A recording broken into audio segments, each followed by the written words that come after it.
তার সঙ্গে আমার গন্ডগোল লাগে নাই। এই গন্ডগোল না লাগার মূল কারণ হলো আমার স্ত্রী যখন আমার সামনে খেপে যেতেন আমি তখন থেমে যেতাম, আমি যখন খেপে যেতাম আমার বউ তখন থেমে যেতেন। সুবহানাল্লাহ বলেন। সালাম দিবেন, পরিবার অশান্তি হবে না। বউকে নিয়মিত যে স্বামী সালাম দেবে সেই স্বামী কখনো বউয়ের দ্বারা কখনো আক্রান্ত হবে। ব্যবহার আমাদেরকে ভালো করতে হবে, ব্যবহার আমাদেরকেও ভালো করতে হবে। বইয়ের কথা শুনতে হয় না, আস্তে কয় দেখছেন কেউ শুনি না মনে হয় বইয়ের কথা। বইয়ের কথা শুনতে হয় না? আচ্ছা কে বইয়ের কথা শোনে না? কোন এখানে কে আছে আমি বইয়ের কথা শুনি না এরকম কেউ আছেন? একজনও নাই, আমিও নাই, আমিও শুনি। উনি আপনি শোনেন না? আরে শোনেন, আপনি শোনেন না? শুনেছেন মুহাম্মদ সাল্লাল্লাহু আলাইহি ওয়াসাল্লাম, তিনিও শুনেছেন। বইয়ের কথা শুনবেন না কেন? শুনতে হবে। একটা গল্প মনে পড়লো আমার। রাজা প্রজাদের মাঝে ঘোষণা করেছে যে প্রজা বইয়ের কথা শুনবে, যে প্রজা বইয়ের কথা শুনবে তাকে রাষ্ট্রের পক্ষ থেকে একটা করে ডিম দেওয়া হবে। আর যে প্রজা বইয়ের কথা শোনে না, বইয়ের বুদ্ধি নেয় না, তাকে একটা করে ঘোড়া দেওয়া হবে।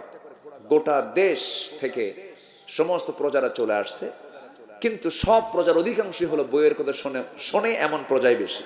তো সবার হাতে একটা করে ডিম দেওয়া হলো। সন্ধ্যার আগ দিয়ে কোন এক আল্লাহর গোলাম এসে বলতেছে, রাজা মশাই জীবনে আমি আমার বইয়ের কথা শুনি নাই। রাজা বলল ঠিক আছে, আস্তাবল থেকে একটা ঘোড়া নিয়ে তুমি চলে যাও। সে একখান কালো ঘোড়া নিয়ে চলে গেছে বাড়িতে। সন্ধ্যার দিকে বউ বলতেছে, কি ব্যাপার তুমি ঘোড়া নিয়ে আসলা? ঘোড়া কি কিনলা? কোথায় কি পাইলা? কেন? ঘোড়াটা কালো নিয়ে আসছি, এটা উপহার পাইছে, রাজা আমাকে উপহার দিছে। তো ঘোড়া নিছো, তুমি কালো ঘোড়া নিছো কেন? কালো কোনো কালার হলো নাকি? লাল ঘোড়া নিয়েছো, যাও। বুঝতেছেন?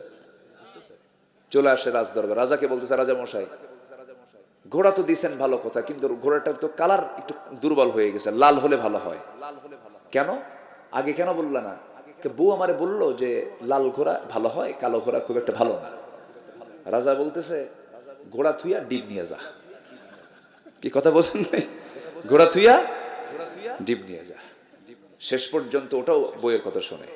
সন্ধ্যা পার হয়ে যাওয়ার পর রাজা চলে গেছে এখন অন্দরমহলে। স্ত্রীর সামনে যখন দাঁড়াইছি, স্ত্রী এখন মুস্কি মুস্কি হাসি মেরে বললেন, স্বামী আমার রাজা, আপনি কি পেলেন? বইয়ের কথা শোনে না এমন কোন নাগরিককে পেলেন? পাইছিলাম শেষ পর্যন্ত একটা, ওটাও দেখি বইয়ের কথাই শোনে। এখন রানী বলছে, রাজা মশাই অতএব যারা বইয়ের কথা শোনে তাদেরকে ঠকানোর কি দরকার?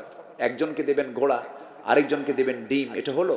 অন্তত যারা বইয়ের কথা শুনে তাদেরকে 5 কেজি করে চাল দেন, এটা আমার পরামর্শ। আচ্ছা ঠিক আছে। পরের দিন মন্ত্রী বৈঠকে বসে উজিরদের সামনে রাজা মশাই বলে, দেখো ডিমটা না দিয়ে যারা বইয়ের কথা শোনে তাদেরকে 5 কেজি করে চাল দাও। এখন এক উজির বলতেছে, রাজা মশাই এই পরামর্শ আপনাকে কে দিল? বউ আমারে শিখায় দিল। কি কথা কি বুঝতেছেন আপনারা? তাহলে রাজা প্রজা সবাইকে শুনতে হয় কার কথা? আমার মায়ের আজকে খুব খুশি, হুজুর ভালো করে কন, ভালো করে কন। কিন্তু কথা যে শুনবো আমি বৈধ কথা না অবৈধ কথা? বলেন বলেন বলেন। বৈধ কথা শুনতে হবে, বৈধভাবে চলতে হবে। হারাম কোনো কাজ